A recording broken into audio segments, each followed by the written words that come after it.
Assalamu alaikum, sunana Hamisu Sa'idu Yusuf wanda aka fi sani da Hamisu Breaker.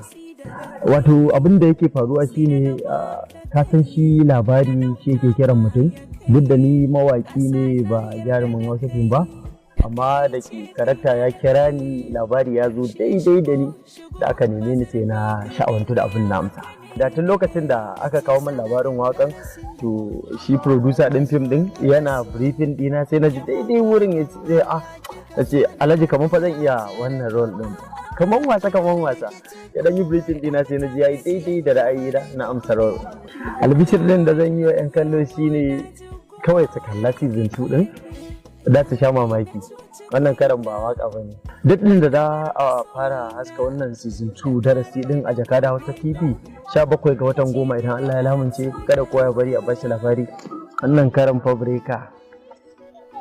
Kadiki izargin kowa kai nake ya kamata ki fara zarga. Kin hau motar kwaɗayi kuma da ma'anan dai zaki sauka. A sanadin na kira kashe kaina na gaza cikin